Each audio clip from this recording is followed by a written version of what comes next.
Crypto currencies को लेके आपके बहुत सारे सवाल हो सकते हैं कि क्रिप्टो करेंसीज आखिर है ही क्या, ये चीज क्या है, इसकी जरूरत क्या है, आने वाले टाइम में क्रिप्टो करेंसीज के प्राइसेस ऊपर जाएंगे या नीचे जाएंगे, क्या गवर्नमेंट बैन तो नहीं कर देगी क्रिप्टो करेंसीज को।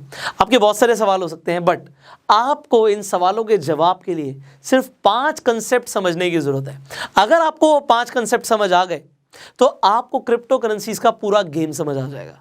और उन 5 कंसेप्ट्स को समझने के लिए आपको 5 अलग अलग वीडियोस देखने की जरूरत नहीं है, सिर्फ इसी वीडियो के अंदर आपको 5 कंसेप्ट समझ आने वाले हैं। तो शुरू करते हैं with the very first concept. अब आप देखिए यहाँ पे मनी वर्सेस करेंसी।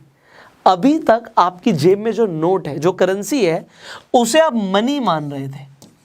आपकी जेब में जो 2000 रुपए का नोट है एग्जाम्पल के तौर पे, आप समझ रहे थे ये मनी है। बट मान लेते हैं कि अगर आज गवर्नमेंट ने अनाउंस कर दिया कि आज के बाद 2000 रुपए का नोट नहीं चलेगा, तो आपकी जेब में जो पैसा है उसकी वैल्यू हो जाएगी 0।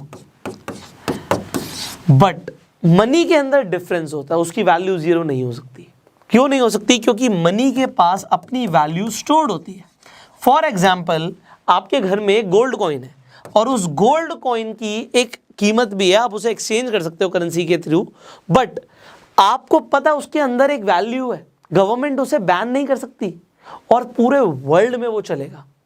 करेंसी हो सकता है किसी कंट्री की किसी कंट्री में एक्सेप्टेबल ना हो, आपको पहले यूएसडी में कन्वर्ट कराना पड़े, फिर लेना पड़े, बड़े सारे लोचे। बट गोल्ड जैसी चीज़ या सिल्वर जैसी चीज़ या जिनके अंदर वैल्यू है, वो हर जगह चलती है। एंड इसीलिए आपको ये समझना पड़ेगा कि करेंसी में और मनी में डिफरेंस होता है, क्योंकि करेंसी को मैनिपुलेट किया जा सकता है। उसे गवर्नमेंट रेगुलेट करती है बट मैनिपुलेट भी करती है। अभी मैं आपको बताऊंगा कैसे और क्यों। बट करेंसी जितनी चाहे उतनी छापी जा सकती है, और जो मनी है वो जितनी चाहे उतनी अपनी मर्जी से कोई गोल्ड कॉइन अपने घर में बैठ के नहीं छाप सकता। घर में बैठ के तो घर करेंसी भी नहीं छाप सकते, बट कहने का मतलब है कि गवर्नमेंट करेंसी जितनी मर्जी चाहे प्रिंट कर ले, बट गोल्ड कॉइन्स कहाँ से लाएगी? उसके लिए माइनिंग करनी पड़ेगी, उसकी लिमिटेड रिसोर्सेज हैं। एंड अगर आपको ये कंसेप्ट समझ आ गया तो हम बढ़ते हैं अब सेकंड कंसेप्ट की तरफ, and that is centralised versus decentralised. Currency centralise भी हो सकती है और डिसेंट्रलाइज भी हो सकती है, इसे समझिए। अभी समझाता हूं मैं आपको। आप जो रुपए यूज करते हैं वो हमारी गवर्नमेंट कंट्रोल करती है, वो जितने चाहे उतने छाप सकती है, और जिससे आ जाता है इन्फ्लेशन। महंगाई बढ़ने का जो सबसे बड़ा कारण है वो यही है कि गवर्नमेंट जितने चाहे उतने नोट प्रिंट कर सकती है। ये गवर्नमेंट के हाथ में सेंट्रलाइज्ड है। बट डिसेंट्रलाइज का मतलब होता है कि गवर्नमेंट उसे कंट्रोल नहीं करती है। Example bitcoin. तो बिटकॉइन को कोई भी गवर्नमेंट कंट्रोल नहीं कर रही, और जितने चाहे उतने बिटकॉइन नहीं छप सकते, नहीं बन सकते। उसकी एक लिमिटेड रिसोर्स है, लिमिटेड सप्लाई है। तो क्योंकि लिमिटेड सप्लाई है तो उसके अंदर भी एक वैल्यू स्टोर्ड होती है, ऐसा लोग कहते हैं। अब क्योंकि वैल्यू स्टोर्ड है और वो लिमिटेड है, तो पीपल से it just acts as a gold. Gold भी लिमिटेड है एंड बिटकॉइन भी लिमिटेड है। तो आने वाले टाइम में लोग कहते हैं कि बिटकॉइन के पैसे बढ़ेंगे। अब क्योंकि कोई गवर्नमेंट उसे मैनिपुलेट नहीं कर रही, कोई उसमें रेगुलेशंस नहीं है, तो यहां पे फर्क क्या है, मैं आपको एक बहुत बड़ा फर्क बताता हूं। Just Google about China. China ने एक बार अपनी करेंसी को ही गिरा दिया था। अपनी करेंसी को गिरा दिया तो आपको लग रहा होगा उनकी कंट्री पे बहुत बड़ा इफेक्ट पड़ा होगा, बट जो करेंसीज होती हैं वो आपस में बहुत ज़्यादा इंटरकनेक्टेड होती हैं। तो उन्होंने गिराया अपनी करेंसी को और इफेक्ट पड़ गया यूएस के ऊपर, यूएस की स्टॉक मार्केट पे इफेक्ट आ गया। तो अब क्योंकि गवर्नमेंट अगर अपनी करेंसी को मैनिपुलेट कर देती है तो पूरे वर्ल्ड को उससे खतरा है। इसीलिए कहते हैं ना, necessity is the mother of invention. Decentralise currency का जन्म हुआ, जिसे हम क्रिप्टो करेंसी बोलते हैं। अब आप कहेंगे कि क्रिप्टो करेंसीज के अंदर कई सारी छोटी करेंसीज हैं जिन्हें लोग रेगुलेट कर सकते हैं, जैसे कि एग्जांपल डॉज कॉइन। अब अगर छोटा कॉइन है, अब डॉज कॉइन भी छोटा नहीं रहा, बट कोई बड़ा प्लेयर आ जाए, बिग बुल आ जाए, तो उसके अंदर क्या कर सकता है? ऐसे एलॉन मस्क ने क्या किया, जब चाहे बढ़ा दिया, जब चाहे गिरा दिया। क्योंकि मार्केट का साइज अभी बहुत छोटा है। जब ये मार्केट का साइज बढ़ेगा, एग्जाम्पल आज की डेट में स्टॉक मार्केट का साइज बहुत बड़ा है क्रिप्टो करेंसी मार्केट के सामने, तो कोई अगर आके मान लो 1000 करोड़ या 10,000 करोड़ भी डालेगा तो पूरी मार्केट को मैनिपुलेट नहीं कर सकता। हाँ, एक स्टॉक को तो यहां पे भी मैनिपुलेशन हो सकता है। तो स्टॉक वर्सेस क्रिप्टो के ऊपर अगर आपको वीडियो चाहिए तो आप नीचे कमेंट जरूर कीजिएगा। Will surely try to make a video on stocks versus crypto. तो क्या सिमिलैरिटीज हैं, क्या डिफरेंस है, हम आपको बताएंगे।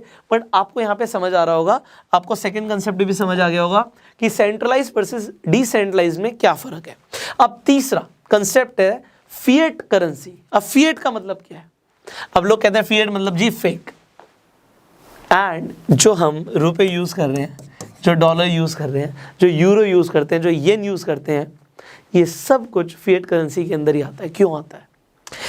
आज से कुछ साल पहले आप या कोई भी कंट्री उतना ही करेंसी प्रिंट कर सकती थी जितना उसके पास रिजर्व में गोल्ड है या एसेट्स है।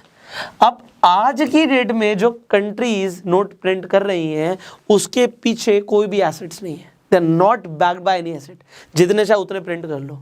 तो यू ऑलरेडी नो जिम्बाब्वे के साथ क्या हुआ, एंड ऐसी बहुत सारी कंट्रीज हैं जिन्होंने अपनी ही देश की इकॉनमी डुबा दी नोट प्रिंट करते हुए। तो क्योंकि ये गवर्नमेंट के हाथ में है, fiat currency people think it is a fake currency. It is not backed by any gold, it is not backed by any assets. तो मेरा ये सजेशन है, it is not just about crypto currencies, it is about कि आपके पास जो पैसा आता है ना उसे आप एसेट्स में कन्वर्ट कर लो, चाहे गोल्ड में कर लो, चाहे आप सिल्वर में कर लो, चाहे अगर आपको ज़्यादा पैसे आ जाएं आप एक लैंड लेके डाल दो। बट उससे फ़ायदा क्या होगा आपका कि आपका पैसे की वैल्यू डिप्रिशिएट नहीं होगी, इन्फ्लेशन से भी बचोगे, और भगवान ना करे कि जैसा और कंट्रीज़ के साथ हुआ वैसा हमारे इंडिया के साथ कभी भी हो। बट यस, बहुत ज़्यादा नोट प्रिंट किए जा रहे हैं। कोरोना के बाद कितने नोट इंडियन गवर्नमेंट ने प्रिंट किए आप नीचे कमेंट करके बताइएगा। यूएस ने कितने किए मैंने आपको ऑलरेडी वीडियोस में बताया हुआ है। तो बहुत ज़्यादा पैसा गवर्नमेंट प्रिंट करती जा रही है। अब यहाँ पे फोर्थ कंसेप्ट को समझते हैं, and that is digital versus physical currency. अब डिजिटल वर्सेस फिजिकल, आज से कुछ साल पहले लोगों को पेटीएम पे भरोसा नहीं था। लोगों को लगता था यार इसके अंदर पैसे डाल रहे हैं, पेटीएम भाग गई तो, क्योंकि डिजिटल है। लोगों को लगता था डिजिटल सिर्फ बैंक में हो सकता है, वो भी हमारे स्टेटमेंट में खाते में चढ़ा हुआ हमें दिखेगा तो हम मानेंगे कि पैसे हमारे अकाउंट में हैं, वरना लोगों को भरोसा है सिर्फ फिजिकल करेंसी पे। अब मैं आपको एक बहुत अच्छा इंसिडेंट शेयर करता हूँ। एक आदमी ने बहुत सालों से पैसे जोड़े अपने ऑपरेशन के लिए, इलाज के लिए, और उसने जोड़ के कहाँ रखे? अपने घर की अलमारी में।